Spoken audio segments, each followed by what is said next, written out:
Cool, man. I'm delighted to have you join us today for what I hope will be a fascinating and fruitful conversation. So you'll hear from University College London's team, Dan Welsby, and then on the panel, Paul Ekins, who are behind this terrific paper that followed up the earlier one that was published in Nature magazines about 5 or 6 years ago now. And this is the update, and many of you would have seen the results of the findings. And then in response, Mike Coffin from Carbon Tracker, who's an oil and gas lead, will be providing some detail. What does this mean for companies? I think a lot of people on this call today are investors in the likes of Exxon and Shell and BP, and obviously the research results have huge consequences for shareholders in the oil and gas sector. And then we're going to turn to a panel. Everyone can put their questions in the Q&A. Today's event's going to be recorded. If you don't get your chance to see all of it today, you can watch it later on the recording. And if you've got questions, please put them in the Q&A panel, and we'll select from there. Because the panel we're going to have in response to Dan and Mike's presentation, we'll have Paul and then Miriam Omi from Legal and General. And Miriam, many of you will know as one of the climate champions team going into the COP.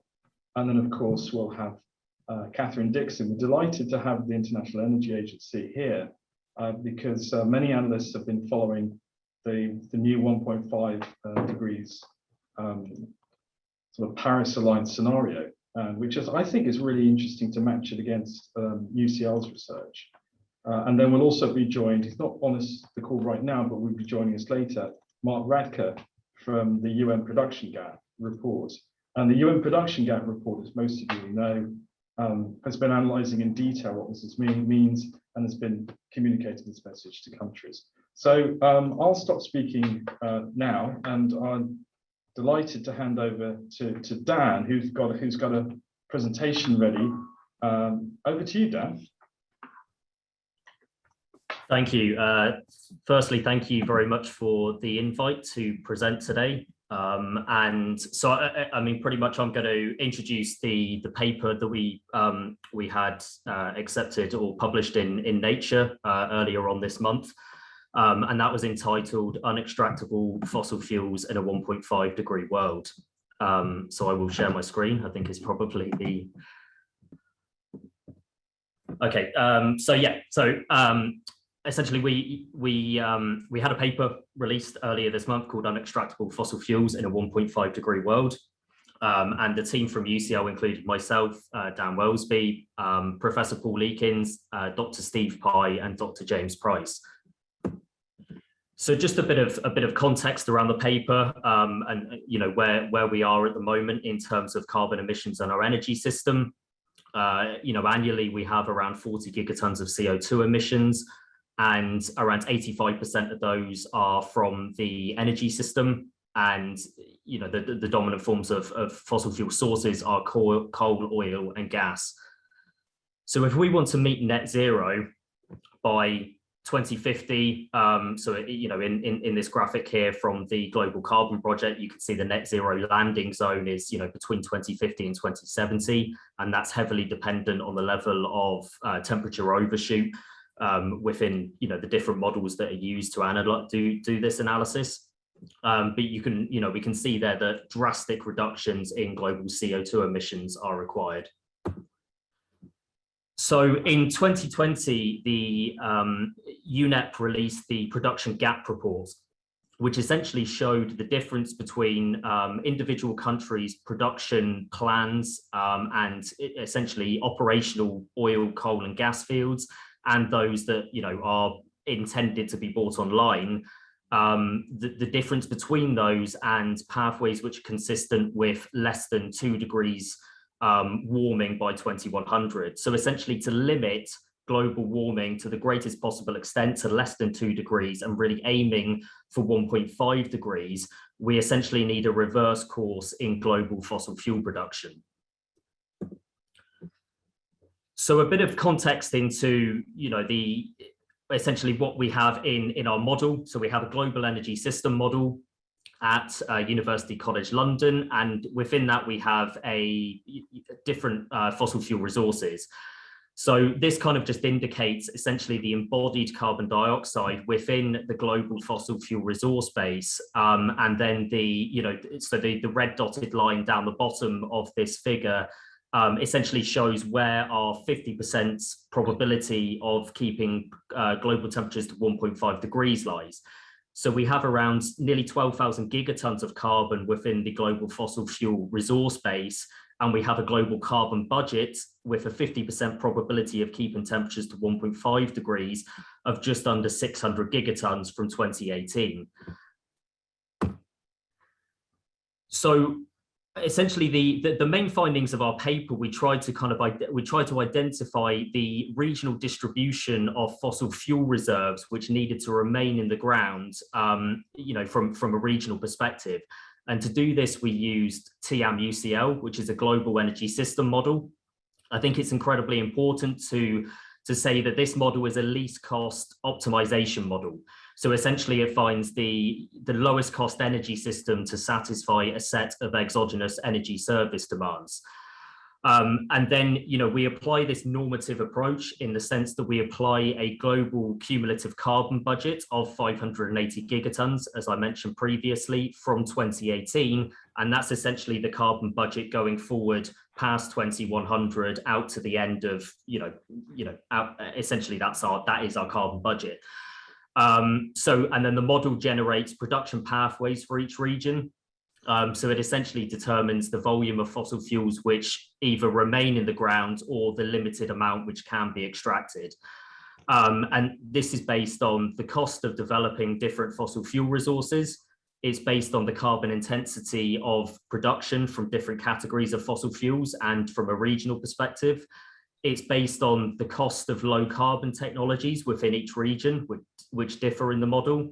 And then the model essentially generates an endogenous carbon price, which then shifts demand away from fossil fuels, and also is essentially the carbon tax within the model. So underlying the kind of key building blocks of the analysis within our model is a set of supply cost curves. And so apologies, these are kind of squashed into this slide. But on the left-hand side, you have oil, in the center, you have gas, and on the right-hand side, you have coal.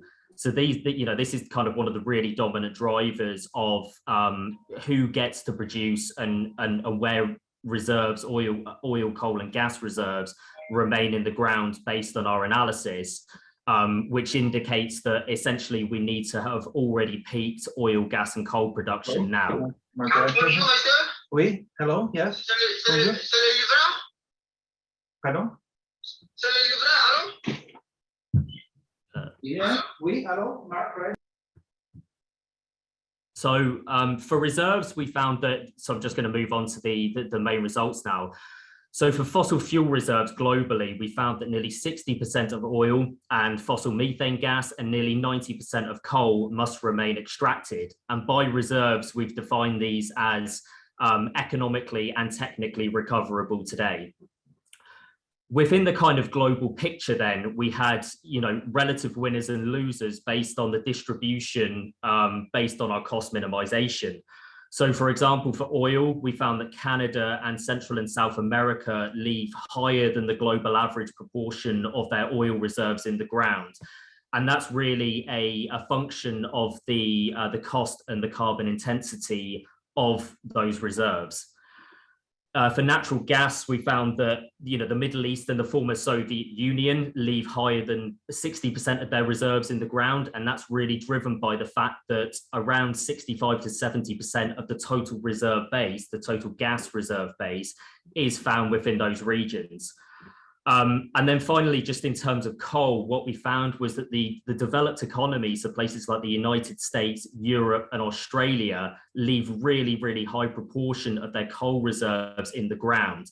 And that provides a very, very small additional amount of room within the global carbon budget for regions like China and India, where there is significant volumes of coal already in the system, and therefore high degrees of inertia. So in terms of the kind of the fossil fuel production pathways, we found that globally oil and gas, as I've said before, needs to peak essentially last year in around 2020 and decline at an average annual rate of around 3% per year. For oil, so on the left-hand side panel there, you can see that essentially the 5 largest producing regions, apart from the United States, we indicate that they really need to have already peaked their oil production and be, have essentially reversed this to put in place a decline in production from 2020.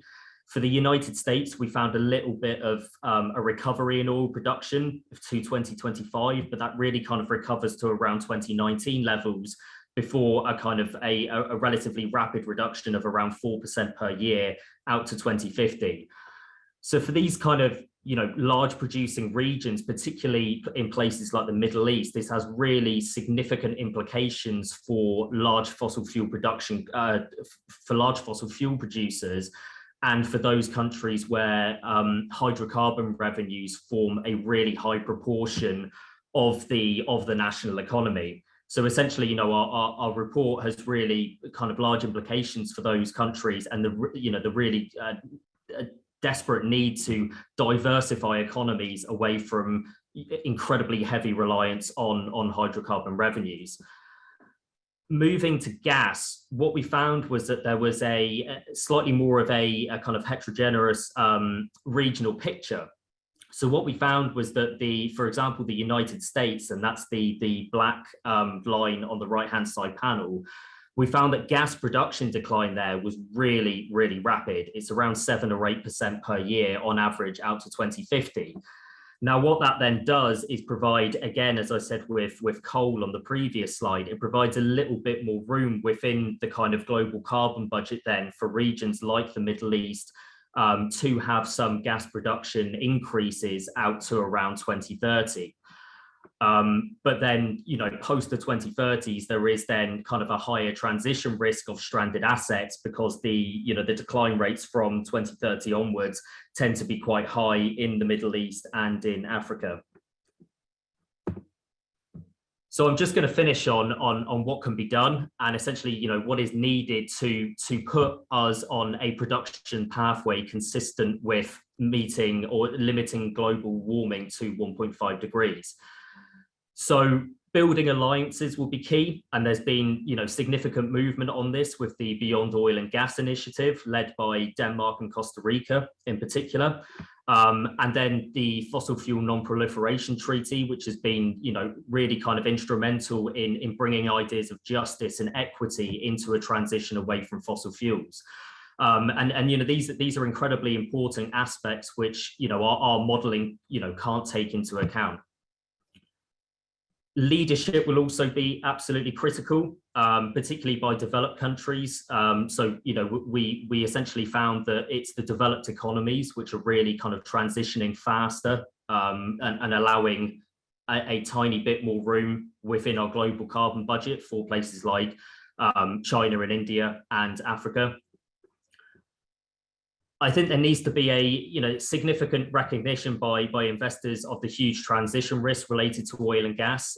If we have the kind of levels of demand reductions required to limit global warming to 1.5 degrees, the IEA's net zero report did a really good analysis of how low fossil fuel prices would be with those kind of levels of demand reduction. And as I've said previously, I think that, there needs to be a recognition that really kind of heavily dependent fossil fuel economies, which are heavily dependent on fossil fuel revenues, need to be diversified and within the context of a managed decline. And on the demand side, there then needs to be stronger policies to reduce consumption. So we've seen this recently with things like the banning of internal combustion engine vehicles from around 2030, I believe, in the UK. There needs to be more of a discussion around carbon pricing regimes as well, both to shift demand away and also to act as an incentive for technologies such as carbon capture and storage. So thank you for listening. I'm going to hand over now, I think, to Paul Eakins. Well, many thanks, Dan, for that introduction to our paper. Mark said when he was opening the webinar that it's a follow-up paper, so no one should be remotely surprised by these results. It was a colleague of mine, Christoph McGlade, who now works on the World Energy Outlook at the International Energy Agency, and it's nice that IEA is on this particular call. So he and I produced a paper, largely he, I have to say, back in 2015 with a 2-degree centigrade climate limit. And then this paper, the follow-up, is a 1.5 degree. The 2-degree paper already showed very large proportions of coal and smaller proportions, but nevertheless still significant proportions of oil and gas, unburnt, unburnable within the 2-degree target. And obviously, if you tighten the temperature constraint further, you would expect large proportions of even the stuff that was burnable in 2015's study to become unburnable now. And that is indeed what we found. More coal unburnable, in some regions as much as 97%, and significantly more oil and gas unburnable than in that study. But as I say, the overall message was the same. And in the 6 years since then, to be honest, we've made very, very little progress with policies on the supply side that can speak to actually keeping these hydrocarbons in the ground. On the 1.5 degree study itself, it's an absolute upper limit of the fossil fuels burned, according to our assumptions. It's only a 50-degree chance, for example, of keeping within the 1.5 degrees. There's no other area of life in which we take those kinds of risks. We're only a 50% chance of hitting this particular target. Anyone who's read in detail the IPCC's special report on 1.5 degrees will know that the difference in terms of climate impacts between 1.5 and 2 is very significant indeed. And that indeed is why people are now talking so strongly about needing to keep to 1.5. But even this study gives us a 50% chance of doing that. The second point I'd make is that it's 1.5 by 2100, but that masks the trajectory before 2100, which is that the temperature increase goes up to 1.8 or 1.9 degrees before negative emissions technologies suck carbon out of the air and bring the global temperature back down again. Now, we have no idea if the climate would behave like that, even if we manage to develop those technologies at the kind of scale required. And we're then talking at about nearly 4.5 gigatons of carbon per year being sucked out of the atmosphere by these technologies and securely sequestered forever, either in timber or in reservoirs underground. Again, huge uncertainties, both about the ability to scale these technologies to that extent over the next 50 years. And in fact, it's not just 50 years, because our model has 4.4 gigatons of this stuff being sucked out of the air by 2050 in order to keep within the budget. But whether the climate will then respond like that. As we know, climates are non-linear systems. They depend on all sorts of things. And it may well be that it will not simply respond in a nice symmetric way to taking the carbon out of the atmosphere. So this is not by any means an exaggerated scenario of what seems to be in store. Dan talked about the carbon tax within the model. The carbon tax within the model clearly rises to levels way above the kinds of carbon taxes that we're prepared to tolerate these days. I was part of something called the Zero Carbon Commission towards the end of last year, and we recommended carbon tax across the UK economy. of 75 pounds a tonne.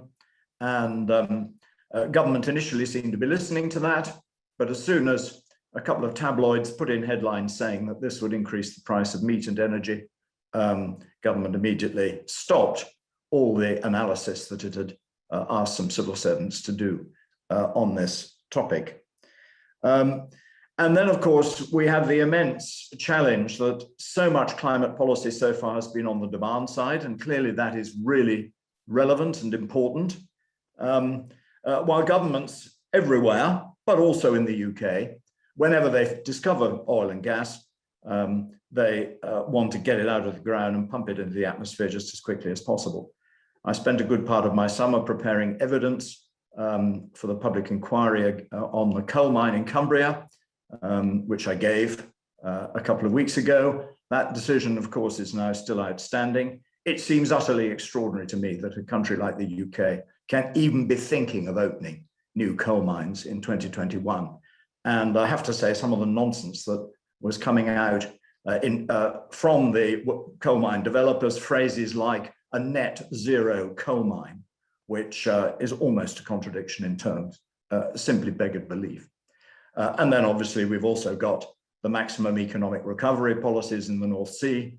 If every country in the world pursued a maximum economic recovery policy, well, we know exactly where that would lead us. It would lead us way beyond 2 degrees, 3 degrees, 4 degrees, perhaps even 5 degrees, on the basis of the fossil fuel reserves that we know about, let alone the resources that are not yet fossil fuel reserves. And I'll just finish these few remarks with just a statement about fossil fuel prices, because obviously they're pretty high at the moment. And that indicates the level of demand for fossil fuels, and perhaps in a sense, the way in which the fossil fuel industry has been caught napping. Obviously, there's all sorts of reasons why the prices of natural gas, for example, in the UK have risen. But we need absolutely to prepare for a low fossil fuel price in the future, a very low fossil fuel price in the future, if we are to get anything like these demand reductions that we're talking about. And that, of course, is really challenging because, you know, the demand is there, and it's going to be produced. So there we are. I've had probably my 5 minutes of pretty sober reflections, because we are in a very, very bad place indeed when it comes to climate policy.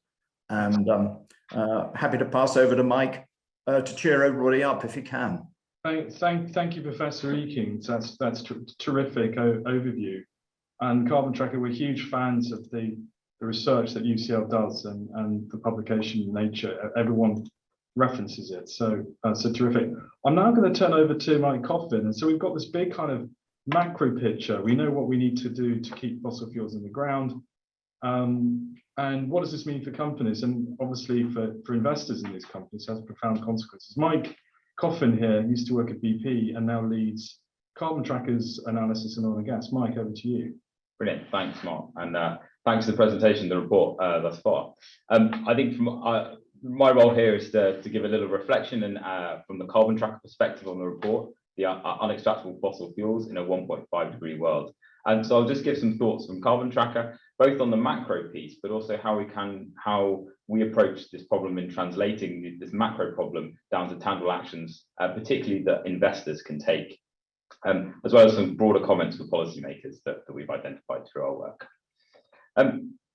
In terms of a summary here, I mean, it's very clear, and the IEA have been very clear with their scenario they released earlier this year, a 1.5 degree scenario, which is broadly synonymous with net zero 2050, although clearly not exactly the same, means no new oil and gas projects. The resources must remain in the ground as unburnable carbon in the Carbon Tracker parlance, but as unextractable fossil fuels, as we've heard in this report today. And of course, the report is very welcome and very timely update of the previous work, both from the authors and others as well, not including Carbon Tracker. And it's critical that we move the global energy system away from fossil fuels and ultimately reaching net zero by mid-century. I wanted to echo exactly the point Paul just made, that the numbers here are still based on a 50% chance of success. So that's clearly a 50% chance of failure. So I think it's really important that we bear that in mind when looking at the carbon budgets that are used in this analysis, and ultimately understanding how many years of production we have left. I mean, from our work, if you look at if you continue with existing emissions levels, then that's only just over a decade of current levels before we have to reach exactly net zero at current levels. That, I think, shows the scale or the pace of change that we need to reach net zero and achieve a 1.5 degree outcome. So I think thinking through an investor perspective as well, I think it's really important to get in the room. The universal owner perspective means investors have a clear incentive to limit temperature rise. So investors in oil and gas, continued investment in oil and gas, potentially those and the world failing to meet climate targets, those particular investments may give a return, but all other investments will, the cost of dealing with a much warmer planet will be far outweigh any benefit from any fossil fuel investment. So it's absolutely imperative that we have a universal owner perspective to this, to move away from fossil fuels and to keep the world or to pursue the efforts of 1.5 degrees C. This report as well today, so that we're talking about today, I think we've seen a groundswell of support over the past few years of moving not from just targeting 2 degrees, but moving towards that 1.5 degree target, as Paul says, as how as growing awareness of actually what 1.5 degrees or worse 2 degrees does mean for global society. So I think looking at the unburnable carbon at a lower temperature limit, which of course raises the proportion of these fossil fuels that must stay in the ground, I think is very timely, as particularly as we start to see investors and banks and the broader financial community looking to align around those 1.5 degree net zero goals. I think the final summary point I'd look to leave everyone is that countries must prepare for the loss of oil and gas revenues to maintain a fiscal balance. So we put a report out earlier this year that looked at this in more detail, looking at how dependent some countries, and particularly the petrostates, the 40 petrostates we identified, are, how dependent they are on oil and gas revenues, and how vulnerable those countries are to a loss of those revenues going forward. So for those countries particularly, it's critical that they reframe their economies away from a reliance on oil and gas to maintain their fiscal sustainability in the decades to come. But it's also incumbent on the entire international community and international policymakers to help make that change happen, because it's the benefit of all countries to avoid climate change well in excess of 1.5 degrees C. So 1.5 degrees C means no new projects, and that's becoming a widely accepted benchmark.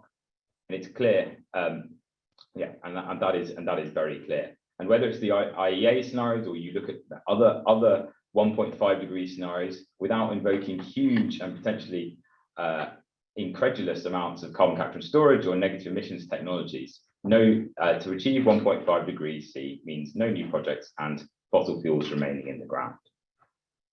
In a recent report, we looked at the implications of the net zero emissions scenario, and ultimately production declines very rapidly from if you just allow existing assets to continue. So no new assets means the future production from only those assets already produced today. So we're looking here at oil and natural gas. They decline rapidly, and for some companies, you see reductions of over 80% into the 2030s. So this is just the implication, and investors and wider society must be aware of this and plan accordingly. To reiterate, as the world pursues efforts to 1.5 degrees C, and whether that's through out competition by renewables or action by policymakers, whether on the demand or the supply side, companies that are continuing to sanction assets in excess of these risk creating stranded assets and destroying significant value for investors, as well as, of course, taking the world beyond climate limits. So with companies who have plans for flat production or production in excess of the reductions shown here, those company plans must be called into question by investors. As I said, moving away from fossil fuels is a benefit to all. Actions for domestic policymakers, particularly in oil and gas producing nations, is around diversification. looking at taxation and spending reform, and really questioning what the role of the national operating companies is, and what those ultimately national investment vehicles could become, ultimately to frame and reframe those around new energy, and ultimately benefiting from the huge opportunity that the energy transition presents. From an international perspective, we need support for the transition, and action is needed on both the supply as well as the demand side, where of course the action has been focused today. And an orderly transition is in every nation's interests. And how can investors support in a bit more detail? They must question underlying companies as to how planned projects fit within Paris goals, and whether those projects become stranded. And so we use a cost curve approach, similar to as in this report. We also have provided a set of 3 hallmarks as a framework to allow investors and others to assess company climate goals, both how focusing on the absolute emissions reductions that those goals have, and ultimately this is also a proxy for the pace of change for individual companies. We also heard about carbon capture and storage and negative emissions technologies, and it's critical that plans, whether at the national level or at the company level, which rely heavily on those, are questioned about the credibility and viability of those plans. Furthermore, investors and others must seek progress on corporate governance, particularly around remuneration plans and incentives, as well as some of the accounting assumptions as well that are used by companies. So those are sort of the 3 points just to leave you with.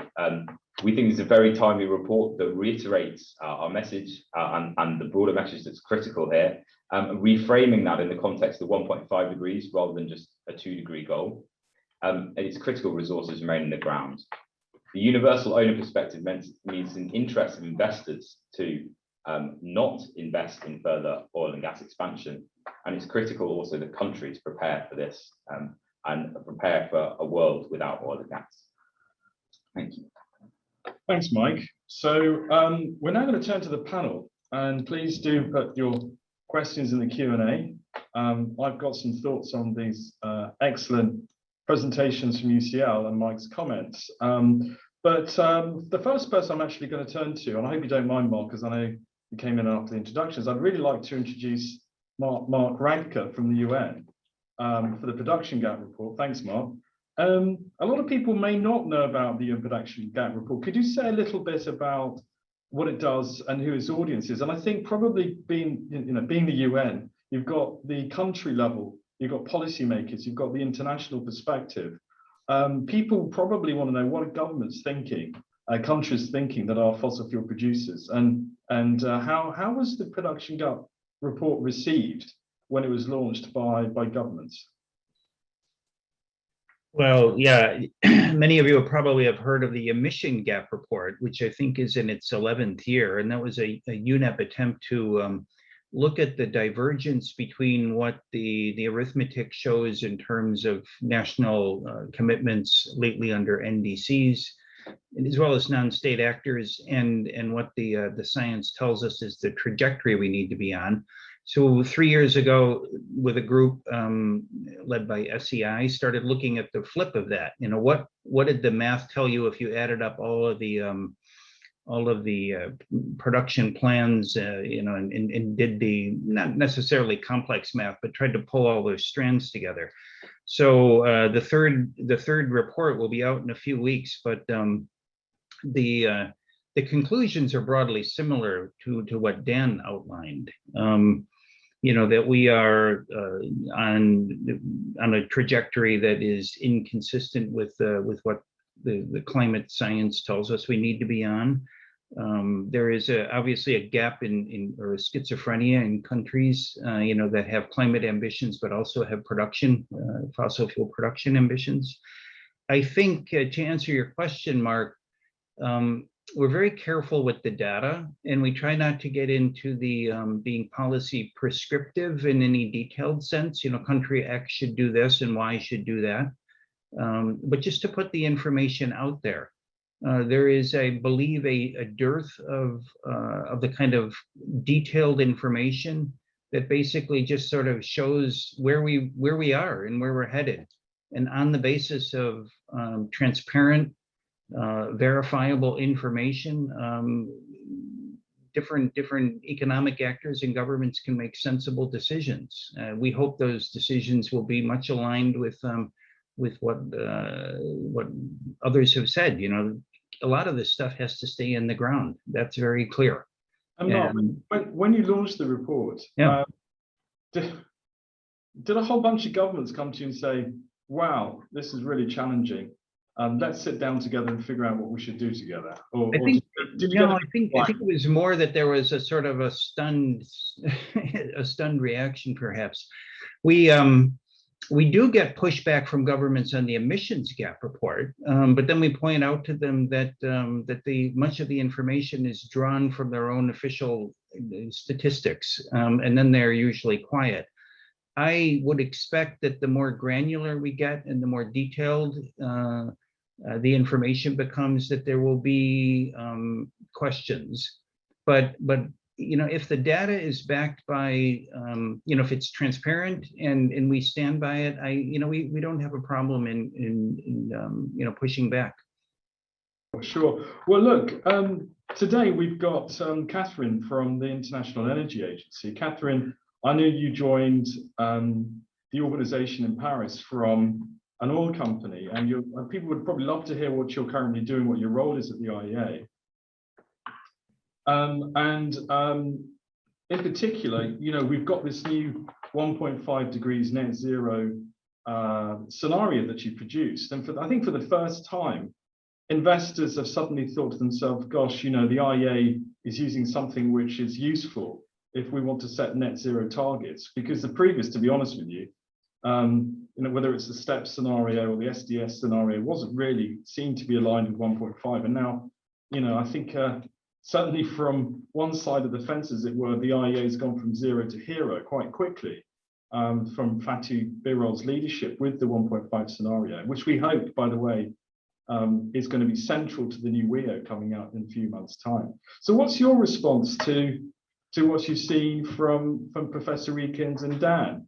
I know that probably the IEA doesn't like to pick any particular scenario, but it really does underline your current, well, the 1.5 degrees policy or scenario that you've published. Right, well, so much in that question, Mark, including some gentle lobbying as well, I note. So yeah, my role at the agency is, you know, is to lead the energy transition program across the agency. So we do quite a lot of work with countries on helping countries understand the kind of policies and approaches that they can take to transition to clean energy. So that's my main role. So, you know, I wasn't an author of the net zero report, but of course, you know, have paid strong attention to it. And I think, you know, I think that the way that you're sort of describing how people might see the agency, in a sense, is the challenge between, I think, what Paul described previously as, you know, forecasting and scenarios. And I think, you know, there are hugely, you know, climate conscious, committed analysts in the agency, but I would say are really concerned about the gap between rhetoric and reality that we see. And I think the reports, you know, that we've just heard about, you know, describe that reality from a supply perspective. You know, we probably tend to look at it more from a demand perspective, and the reality of many of the targets out there in the world is not really yet being met by the kinds of policy that would be needed to really transition demand. So what the net zero report aims to do is to try to close that gap. So, you know, here governments, you know, here's your aspirations and the targets that you've got for a net zero world. Well, what would really be required if we were going to transition our energy system to meet those targets? And that's what the aim of the net zero report does. And I think, you know, comparing it against the sort of supply side models, you know, I mean, the question is, you know, how will this transition be managed? And in the net zero report, what's really envisaged is that we see this huge transformation of our energy system, but it's done largely through government shaping demand. And that in turn then, you know, has big implications for the fossil industry, and you get potentially the risk of very, very low prices as demand falls, as Paul has set out. You know, but I mean, how the transition unfolds, of course, will, you know, depend hugely on the demand policies of, you know, the consuming states and the supply policies, you know, of the producers, as we've heard. Now, there must have been conversations in the corridor at the IE when the 1.5 scenario came out, not least when a well-known oil-producing country described the 1.5 scenario as Walt Disney sort of territory. What was the reaction? I mean, similar to Mark at the UN, the sort of dumb silence or deadly silence. What was, I think probably the pushback was slightly a little bit stronger than silence, wasn't it? I think, if you know and think about energy a lot, which people in this agency do, they can see, the gap between where the world wants to be and where the world is. And I think it's incumbent upon, people who are experts in energy to kind of set out in detail what it really means to achieve the ambitions that many governments have. So I don't think, that what you're describing is in any way a surprise to the agency, because I think, in a way, maybe the 1.5 scenario is a surprise to people that haven't really considered, the deep transformation of the global economy that is really going to be needed if we want to meet our ambitions. Great. Well, we've got plenty of time to open up this conversation, but I want to bring in Miriam, who's one of the climate champions. But I've known Miriam for a long time from your role as head of sustainability at Legal & General, the €1 trillion asset manager listed in London. Now, Miriam, from the perspective of an institutional investor, I know that these things like scenarios actually play an important role, and the IEA scenarios in particular. There is a specific question, though, which I've got, is that now we have all this evidence from UCL and from the production gap reports, and now the IEA 1.5 that says essentially no new investment is needed. How is it that you've got all these investors committed to net zero that are still pouring trillions into fossil fuel expansion? What's that really about? Yeah, I guess it's about the speed of kind of transition versus the commitments that are coming through thick and fast. So I think a lot of the kind of conclusions that we're seeing here in themselves are not new. I mean, it's what we've been talking about, what Carbon Tracker put out as stranded assets, a long time ago. So we've been talking about this. So there is definitely a lot of discussions about exposure to oil and gas overall and how to reallocate capital elsewhere where you don't lose returns. So I think there's a really strong asset allocation questions within equities and fixed income or between different asset classes. And I think it's very much live. It probably hasn't translated to a point where you can see tangible results. We also see that a lot of the focus is still on the equity side and not as much on fixed income where they get a lot of funding. But I think it's really for investors, it's not about whether this is a risk. I mean, it's obviously a risk. But how do we reallocate it in a way that protects the return? So I think we need to think about the fact that we need to finance the low carbon transition because they both need to happen away from things that we don't need, but also into things that we desperately need to go anywhere near 1.5 degrees. And how do we do that when the assets don't look necessarily the same? So there's a sector level asset allocation question. The second layer is, stock picking.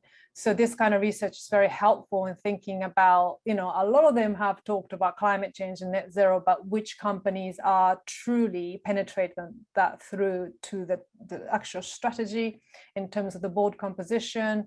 And, is that substantive enough? And how does it really penetrate through into their own scenarios and assumptions that are going in, whether it be the oil price or a lot of the times assumption on CCS or CCUS, which is really the battleground because, sometimes a lot of the assumptions just based on the fact that, no, it's fine to have oil and gas because we're going to have CCS. So I think this kind of... Let's broaden this one out, Miriam, because there have been a number of questions in the Q&A about carbon capture and storage, which has sort of seen many oil and gas companies want to be net zero, increase production, and CCS will magically appear in 20 years' time at scale and remove the problem. How credible is that? And if I can start with Professor Eakins first, if I may. Yeah, well, I mean, I've been very disappointed at the very slow speed of arrival of CCS. I mean, I'm sure people don't need me to tell them that the UK had a competition on CCS a full 15 years ago. And then it had another competition and it pulled them before anything could happen. Had those gone ahead and had we started doing CCS at scale in the course of the last decade, and it was certainly credible for us to be doing that, all the models have said that we need CCS, and increasingly they're saying we need CCS with bioenergy as well, which is just compounds the difficulties. But we didn't do it, and for reasons best known to themselves, the industry didn't fund it. And I was talking to oil and gas people at the time saying, why on earth don't you get out there and spend this stuff? I mean, we were going through a commodity super cycle. They were making shed loads of money, and yet they were demanding that governments put in £1 billion per plant. Yeah, I'm still hearing that. I hear that now. I've been in meetings where the oil and gas companies say to the shareholders, please can you lobby government to get government to subsidize the emissions from the fossil fuel industry. Catherine, I mean, within the IEA, obviously CCS in the scenarios plays quite a crucial role. Why do you think it's been that the actual fossil fuel industry wants governments to fund it rather than them funding it themselves? Do you think it's because if they were to impose the cost, it would just make themselves uncompetitive, or are there other reasons? Yeah, that's exactly what it is. I mean, it's clearly in the oil and gas industry's interest for there to be a market for CCS. They've got evident comparative advantage on it, but I think if we're really serious about CCS, and I hear the voices that say, we shouldn't have CCS in the system, we need to cut quicker. And I think you've got to be very brave to take that route. I would like to hope that we don't need huge amounts of CCS, but I think, as Paul says, like, it's very difficult to see many scenarios where it isn't going to be a factor, so we need to prepare for it.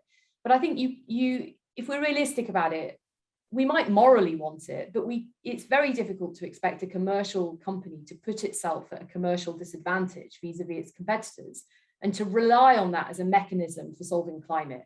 I think, I'm a policymaker by background, I'm, from the British government, and I just think if we're really serious about CCS, government has to regulate markets and create demand. And for CCS, that will only happen if it's at an international level, I think, because it's very difficult to see one government wanting to put a lot of money into global waste management, because then you're putting yourself as a national disadvantage. So I think if we're really serious about CCS, the major governments, the major energy consuming governments need to get together and work out a way of funding it to create demand that then, drives industry investment. That would be, my feeling about it. Yeah, and Miriam, in your circles of the net zero investor commitments and the banks, to what extent do you think that they are rather dependent on CCS? I mean, because at the end of the day, I mean, we read every day, we read all the time about the amount of capital going into fossil fuels. Do they see CCS as a justification for them to continue funding fossil fuels? Is that the kind of narrative that's going through their mind? Help us understand their thinking. Yeah, I mean, I'm not sure if I can speak for all of them, but in my experience of sort of helping to launch a net zero framework for asset managers and banks, and more recently service providers like credit rating agencies, indices, auditors, and so forth, a lot of that comes down to the methodologies of net zero aligned investments, which is heavily reliant on, the likes of Science-Based Targets Initiative and Asset Owner Alliance Initiative and Paris Investment. All of those things are starting to anchor to the scenarios, the different scenarios that came out of IEA, and obviously the 1.5 as well. And so I think it's at that point of starting to kind of scrutinize and embed it into the assumptions. When you buy an investment product that claims to be net zero, what is it doing in terms of assumption for not only oil and gas, but general CCS? I think that we haven't quite got to that sophistication yet at the sort of overall financial system level, but that's what I would get to. But I think I want to emphasize the fact that it's not just about CCS. I mean, CCS still incredibly expensive, partly because we didn't invest in it. But there are so many other energy models that doesn't cost that much that can provide us with energy. And so I think the conversations isn't about how do you protect oil and gas. It's about how do we still have energy that's affordable, that's secure, and that's something that's actually good for the planet. And I think we need to shift the conversation about how to use the limited resource of capital into investing into the infrastructure that we need. Good, very good. Now there's a question here for Dan from Aloysius online, who says the 50% scenario with a 580 gigatons of CO2 carbon budget was discussed in detail. Were there any other further scenarios modeled with a higher projected changes to reach 1.5 degrees limit, perhaps with a lower reliance on this carbon capture? Dan, that's for you. Do you want to answer it? Yeah, sure. I mean, I think it fits quite nicely into what we've just been discussing around carbon capture and carbon dioxide removal technologies. So essentially in the model, that was as far as we could push the model to still solve for the levels of demand that we had without resorting to what we essentially call a backstop technology, which is, incredibly prohibitive costs, which removes carbon dioxide from the atmosphere. So given those levels of demand, that is literally as far as we could push the model. We were asked when we were talking to various media outlets around this paper, one of the questions which kind of came up quite consistently was how our levels of energy demand compared to the IEA's net zero report. And in kind of key sectors, energy intensive sectors in particular, the levels of demand projections that we're using were actually higher than the IEA's, which is essentially why we have a higher reliance on things like carbon dioxide removal technology. So I think the level of energy demand underlying these scenario exercises is kind of absolutely fundamental to the dependence on carbon capture and the dependence on negative emissions.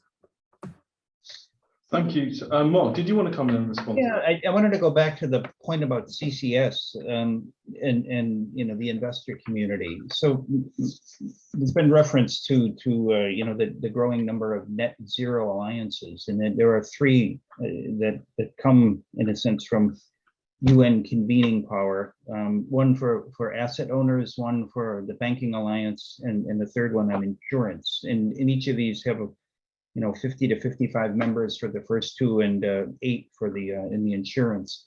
They are, in the telling of my colleagues who work on the UNEP Finance Initiative, all kind of searching how to turn these CEO level commitments that are rather stringent into the sort of operational practices that really percolate throughout a financial institution, or that need to percolate throughout the financial institution. And I think rather than focusing immediately on, what do we do about CCS, to make good on those commitments, to be aligned with a 1.5 degrees scenario, net zero by 2050, say, with targets by 2025 and targets by 2030 and so on, I would get them started on the easier things that have remained elusive for so long. Like we know from IEA reports that half of the commitment can be met by investing in energy efficiency. Energy efficiency is still grossly underinvested for myriad reasons. It's complex. We all know them all. Yeah, cool. Let's start there. Let's start reducing methane emissions, and then work out the details of CCS when we have time.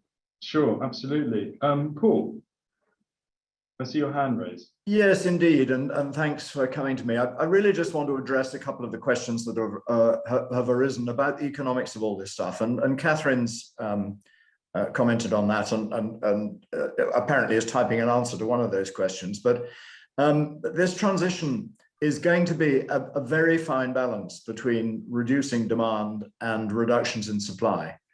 And if, for example, we were addressing demand in the way that we would need to, if that was all we were going to do, while the world was still awash with fossil fuels and oil and gas companies that invested huge sums, such as they're doing at the moment, but the demand wasn't there.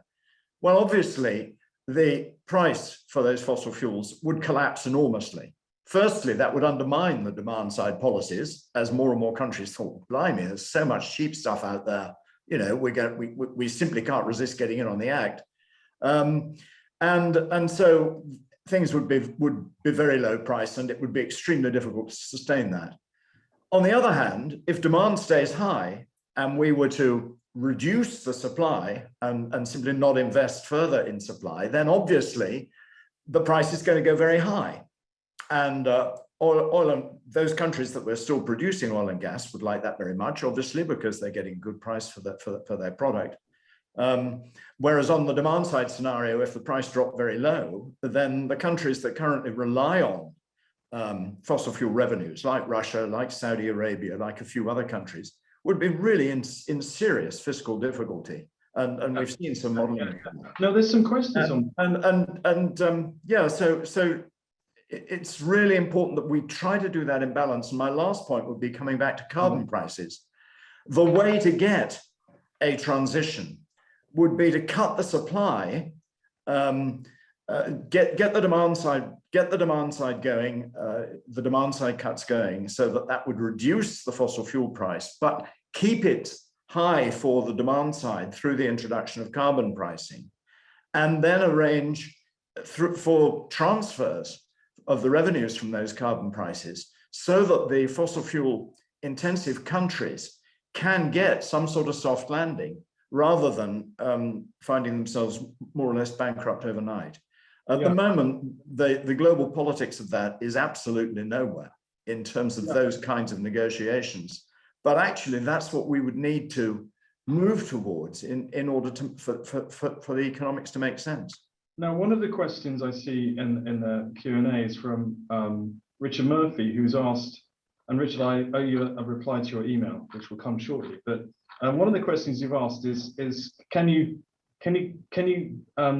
build this into a financial model? Can you actually start writing investment research? And a lot of people have spotted Woodmac, and is making the point I think you were making, Paul, that of low oil prices. Wood Mackenzie, which is an analyst firm, said that oil prices have to get down to around $30 a barrel within the next sort of 8 years, 10 years, and then down further still to $18 a barrel to be consistent with 1.5 degrees. Now, what that would do is kill off a huge amount of supply because essentially it would be unprofitable. That is something we can model. Miriam, I mean, under these net zero targets, everyone is looking for the magic number to try and work out how their portfolios can be Paris aligned. We've had all this stuff about temperature warming tests for pension funds, which I confess I don't understand. What's stopping investors simply putting in an $18 a barrel price into their financial models and doing a sensitivity analysis? Isn't it as straightforward as that? Assume low oil prices from low demand, and that will tell you what projects don't go ahead. Yeah, I think there are a lot of models being built, and this kind of assumptions of oil prices are being put into place to stress test a lot of those exposures. Similarly, we're putting on carbon price of $100, $200 sometimes, to align to.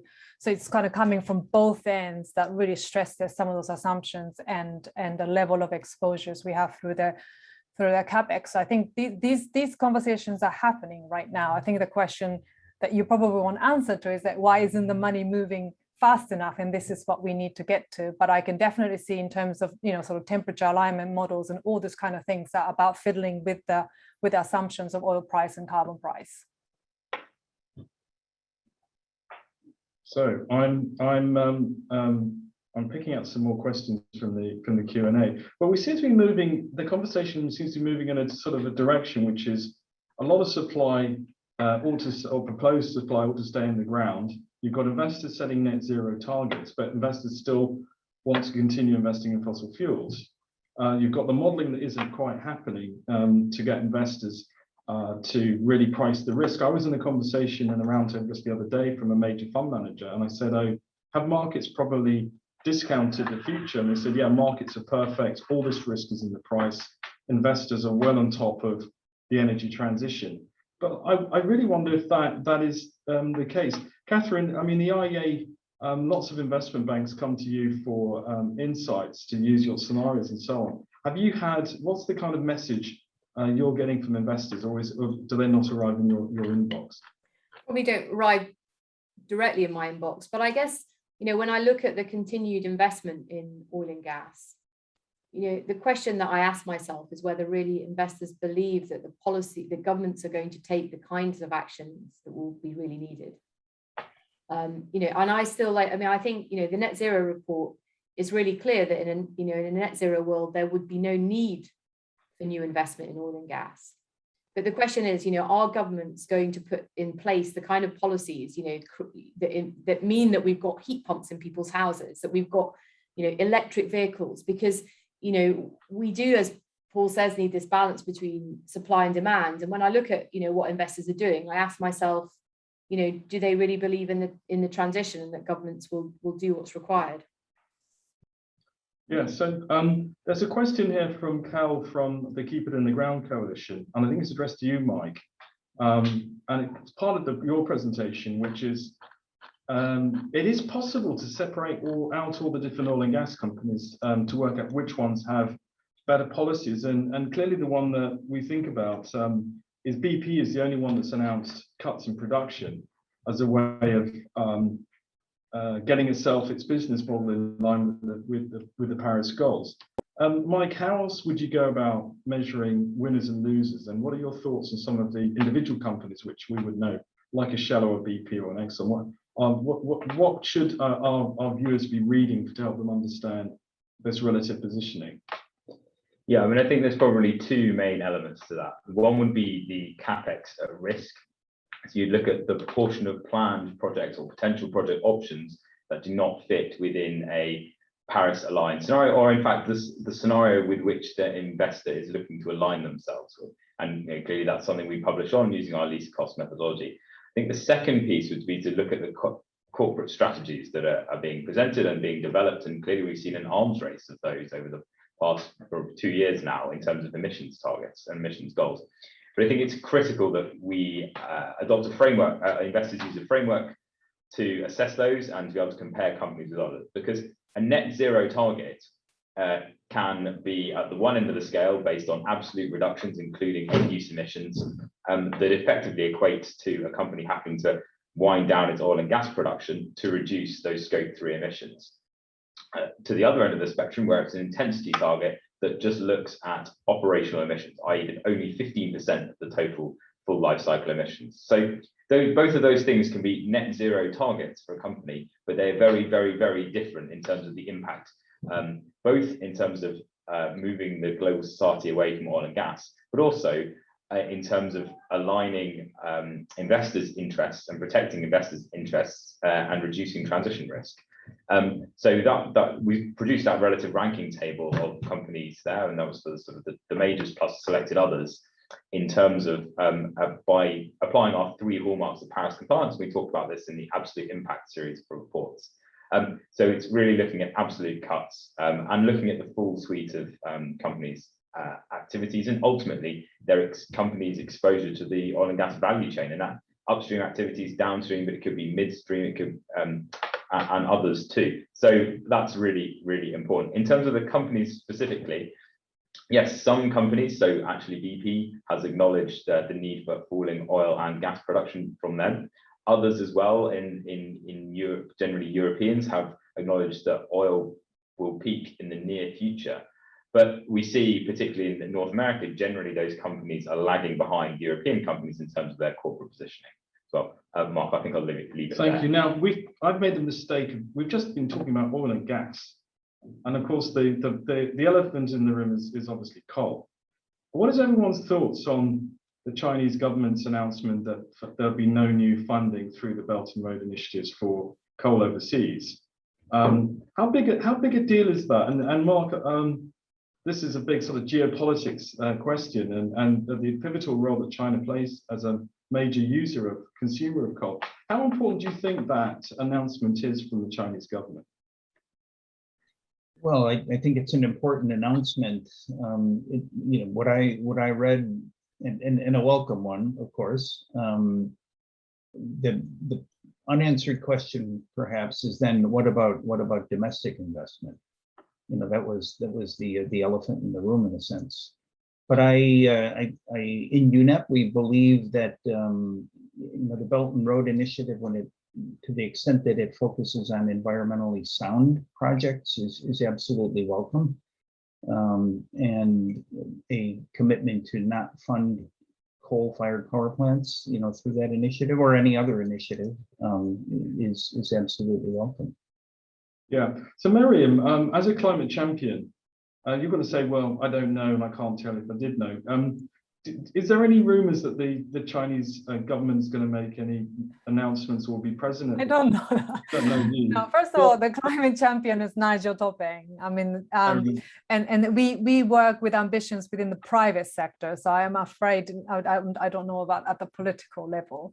But I think I would like to say that the Chinese support for coal in Southeast Asia was definitely not helping the conversations of energy transition in this region. So, China apart, I think there are geopolitical impacts that are really, helpful for net zero policies. And what's Legal and General's view on coal investments? Now, I know you've got your third-party funds, and then you've got your internally managed funds. Do your internally managed funds, which I guess are in the tens of billions, do you still have an exposure to coal? So third-party funds, so about 90% of what we manage is external clients, and then about 10% is internal, so that's Legal and General Group balance sheet. So there is a policy of coal kind of exclusion and phase out within group, which is 10%. And we also have that for a number of mandates we manage for our clients. So we're starting to, and I think we're not the only ones, there's a lot of policies that are really ramping up on coal. I mean, it's just bad investments in all the cases anyway. But it's about, again, the transition in story. When you have a mining company with a certain exposure in coal, you want to see evidence that it's actually going down in time. And similarly for utility companies, again, you might have a little bit of utility, but you want to make sure that the portion of the non-fossil fuel is increasing over time, and it's not just shifting over to gas as well. So there's a little bit of a nuanced story, but the overall story that's kind of, I mean, it just comes from every scenario. We can't be exposed to thermal coal. Yeah, so no, I'm going to turn to Paul on this one, but whilst you've got the floor, LGIM's a big shareholder in the banks, and there's a question here from Michael Northrop out of the US about the role of the banks, who obviously continue to lend. As a shareholder, as one of the biggest shareholders in the banks, are you actually writing to the banks as LGIM, sort of scrutinizing them about their coal financing policy? Yes. Yeah, we have been doing that for a number of years. And back when the Paris Agreement was signed, we started an engagement program specifically to target, obviously, the fossil fuel-based companies, but banks and insurers. And then, why they've been slower than one might hope?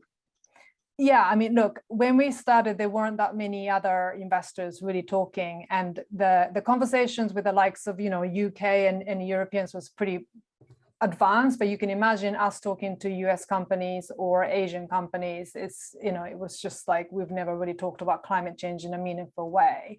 We had banks talking about dolphin-friendly soaps as part of the kind of sustainability program. That's the kind of level that we were talking about 6 years ago. But I think now we are definitely talking about exposure, not just in the sort of lending side of the story, but or the balance sheet exposure, as well as part of Net Zero Banking Alliance, capital markets, where they can really influence company strategies as well. So I think that that's starting to penetrate through, but I agree with you, the speed is slow.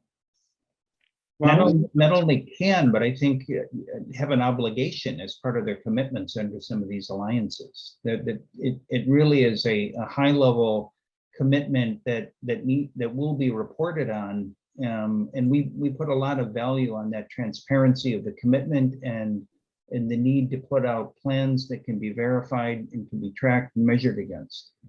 So Paul, I know that we're probably going to go back and talk about China, but I'm still with your hand up. I hope we'll hear from you on that point, or other points you might want to make. Well, having been pretty uniformly depressing in my initial introduction, I thought I would at least make a point, something that did cheer me up enormously when I read about it, and I'm sure it's something you, Mark, have known about for a long time, which is that since 2015, the pipeline for new coal plants has shrunk by something like 75%. So that I mean, I remember in 2015 when the Paris Agreement was signed, and I read the plans that everybody seemed to have to still build lots of new coal-fired power stations, thinking to myself, well, I mean, this is just moonshine. But it's clear that announcement did make a difference, and there's now only 25% of planned new coal plants compared with what it was then. That's still 25% too many, I hasten to say. Sure. And that 25% will take us way beyond 2 degrees if they come to fruition. But the fact that quite a large part of that pipeline has disappeared, and I think that was before probably before the China announcement, which I think was important. Like Mark said, I'm looking to China to come to COP26 and say that it's going to be out of coal by 2025 at the latest in terms of new. Yeah, we've got 4 minutes left, and we've covered a lot of territory. I'd like to have some concluding remarks, but to think about it, so I think the report's been very consistent. I'm a huge fan of the IEA 1.5 net zero, apart from the CCS stuff, and the work of the UN production gap report. I think is terrific, and it's very consistent from the work of UCL. So you've talked a little bit about China coming to the COP and what we can expect, and we obviously hope that President Biden will arrive. Can we have some concluding remarks, but based on what are people's expectations of what will actually happen at the COP, and whether it's an announcement or an initiative? And probably I have to ask you last, Miriam, because you probably know more, well, you may not know more than most of us, but we'd love to hear what your thoughts on it. But Catherine, are you going to be at the COP, and is the IEA going to be championing its 1.5 degrees scenario out in Glasgow? Yeah, well, the IEA will be there, and of course we'll have had the WEO will be out, which I hope will be a useful sort of backdrop to the discussions, because it will set out where we are in terms of the energy transition versus the sort of net zero report. But the thing that I'm most excited about at COP, which is probably not really on I think the big questions about NDCs are in people's minds, and that's an important part of COP. But I think what the UK government's been trying to do through the World Leaders Summit and trying to get the major economies to actually talk to each other more effectively and work together more effectively on energy is a really important step forward, because we're not going to get the kind of transition we need unless we also improve energy governance and really get sort of multilateral approaches to kind of transitioning what are effectively globally traded sectors. So that's the bit that I'm most interested in. All right, Dan, as the clock ticks down, we've got 2 minutes left. Give us your very high level expectations for the COP. I mean, I would hope that there is now, with the production gap report, with the IEA's net zero report, and with the paper that we published recently, I would hope that there is now such a body of evidence that meeting net zero can't be done, or meeting the Paris Agreement can't be done without production cuts to fossil fuels.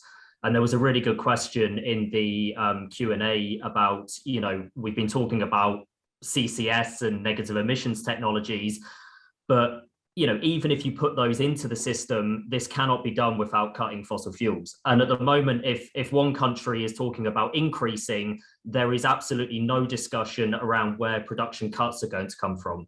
They're just talking about increasing production. Thanks. So yeah.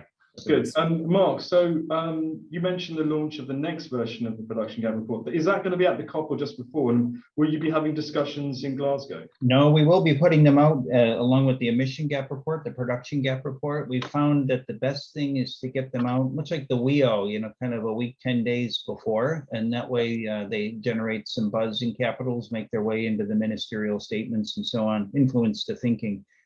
I mean, what I'm looking for at the COP, I suppose, is putting a lot of faith in the private sector, the champions, the race to zero. I think governments, for the most part, are still stuck in a little bit of a paralysis, and the private sector really has to step up and show that it is willing to do things. We will have a very small delegation at the COP, because the Secretary General has been very clear that he does not want many people there from the UN system. It sends a contrary signal in this time of COVID, and particularly with the challenges that many developing countries are getting to Glasgow. So We will be connected remotely, many of us. Paul, your hopes for the COP? Well, my expectations, frankly, are pretty low. I mean, I heard some analysis this morning about how the G20 countries, which, as Catherine said, I mean, these are the key countries, and many of them are still dragging their feet enormously, and a couple of them at least are going to have lower NDC commitments this time around than they did in 2015. So if that happens, then my expectations are low. But I'm always in business to be surprised, and I'm always hopeful that I will be surprised. And so I will be cheering them on to make more ambitious commitments. But I have to say, I'm not holding my breath. Any special insights there, Miriam, from GFANZ or from any of the other net zero commitments for what you want to get out of Paris, of the Glasgow discussions?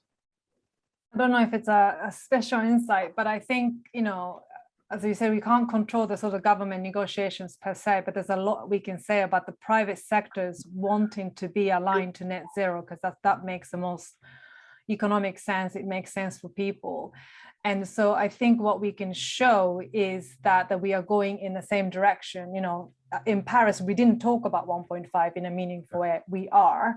And then what's going to happen out of this commitments that came out of absolutely everybody now is that we have to start to report. We have to start to align all our exposure. So now it's not about what we say in COP. It's about the actions that follow from COP. And then you can hold all of us accountable on that commitment from that point on.